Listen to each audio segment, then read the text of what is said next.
I hate when people say it's just a myth. When they say that, I want to say, whoa, whoa, whoa, whoa, whoa. Did you say it's just a myth? Don't you be justing myths, boy or girl. Don't you be justing myths away. There ain't no just before a myth. It may have been a few years back that I might have agreed with you, yeah, it's just a myth. But now, no, myths are the holy grail. Myths are my religion. It's funny because Joseph Campbell once said that religion is misunderstood mythology. Myths are my faith. What do I mean by that? Now, I don't necessarily mean that all myths are the things that I believe in, but here, it's an important concept I learned from Joseph Campbell, not directly. I would have loved to study with him, but one of his audios or books that I read.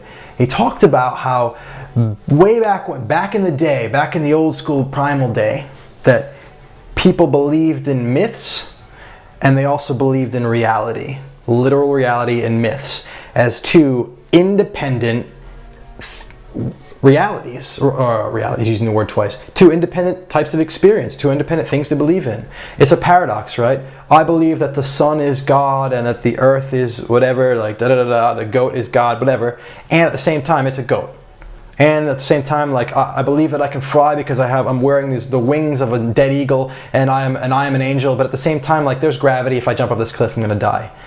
You can hold these both seemingly conflicting ideas, conflicting mental realities in mind at exactly the same time. And Campbell called it the mythic plane and the literal plane. And people would hold this paradox in mind at the same time. They'd believe in both, even though both couldn't at the same time be true. And then what happened is science came along, and religion, which was the mythic plane at that time, went head to head with science. They tried to compete with science, and the mythic plane collapsed into the reality plane, and they went head to head, and they tried to start to historicize and literalize all of the myths and try to prove that the myths were true in a literal sense. So that was a big freaking mistake, because you ain't going to prove that somebody came back from the dead. You can try, well, you ain't going to prove it.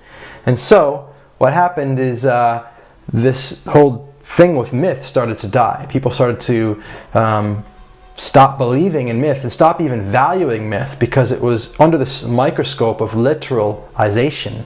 It was obviously false, right? But with it went the magic of believing in it. Because a myth, it's a story that helps us to experience something. Nietzsche talks about the Dionysian aspect of being. He talks about music being a fantastic conduit to reconnecting with us with the wholeness, the primal unity, he called it. The implicit order, David Bohm would call it. The unfolding, he would call it as well, David Bohm. And music would be a way to reconnect with that. It still is for many people. Some music, I would say, non-lyrical often music, but you get lost in it. Flamenco dancing, ole, ole, what they're really saying is Allah, Allah, God, God, because that person is so connected with the music that they're raptured by this wholeness. And Nietzsche would also talk about, in his Birth of Tragedy, that myth is also a way in which we reconnect the Dionysian aspect of our being. Myth. Enacted myth, meaning ritual. Ritual is the enactment of myth. When you go out and you do ritualistic things, ceremonies, that's enacting a mythical story.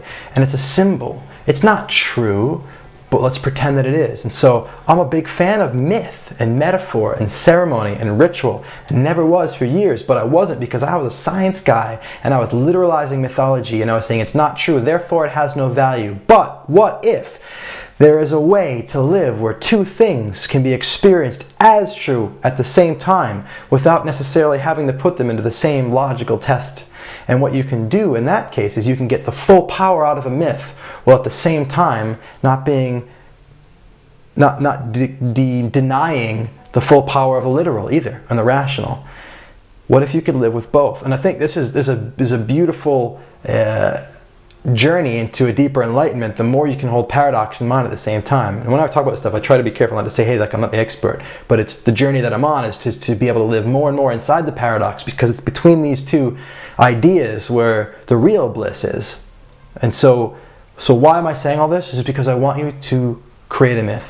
I want you to find a myth to believe in. One of the myths that I believe in is the paleo myth, the paleo diet myth. There's this diet out there where if you eat like a caveman, a primal person in the Paleolithic era, you will be the healthiest possibly person that you could be. And there's a lot of kind of science that shows how it's probably pretty much true, evolutionary science, but of course there's people arguing against it as well. But here's the thing. When I eat that diet, I feel freaking amazing. I get stronger, I have incredible energy, my nails grow quicker, not that I need them to, my skin's better, it's just amazing, I feel amazing. And so therefore, it serves me to believe in the myth. And so 99% of me acts as if and believes as if and lives as if it's true. Well, at the same time, there's also the literal plane where I know I'm not going to debate with you and argue that we can know what cavemen ate, because we can't know. We never can really know. We can only guess. We can only estimate, assume, and we can't necessarily know that that's still a good thing for us now. But you know what? I don't care, because it serves me. And sometimes, if I was trying to be rational and argue every point, I wouldn't be so motivated. I wouldn't be so inspired. I wouldn't be so congruent. It wouldn't be so easy for me to say no to bread and to sugar, because I wouldn't be wrapped up inside this story that I'm like paleo, man. I don't eat that. I'm paleo. I'm in this world. And so having myths that you believe in, that you choose to delude yourself with, helps you to live more effectively in many ways, helps you to achieve things. Like, have a story, have a character who you believe you are, have a story for your life and what you're doing. When I think about my coaching, like, I'm the dude in the wheelchair, what's his name, Professor Charles Xavier, and my clients, they're my X-Men, they're my hero team, we call them. My clients are heroes, right? And I love that metaphor, that myth. It's my myth for my business. It's because I've got this team of people who are going out with all their special superpowers and they're saving the world. And so when I'm coaching and I'm coaching my team, we're saving the world. And so that just gets me excited. It helps me to think about the work that I do in a way that's inspiring and exciting. And it's not true. I'm not really in a wheelchair, and I'm not really able to read people's minds, and they're not really like, what do they call it? Where they have, I forget the word, but it's like there's some kind of genetic thing that's wrong with them or whatever. They're not really like that. They're normal people. But it serves me to believe it anyway. And so how can you believe something that's not true? How can you believe in a myth? That's the art. That's the art. That's tragedy. That's what Nietzsche talks about, the birth of tragedy, is being able to live inside the tension between the Dionysian aspect and the, what the hell was the other side? Oh, Apollonian, Apollo and Dionysus. To live between those two. Socratic thought and the experience of being. Between those two, that arc right there, that's life, that's tragedy, that's where the real beautiful experience of being actually is.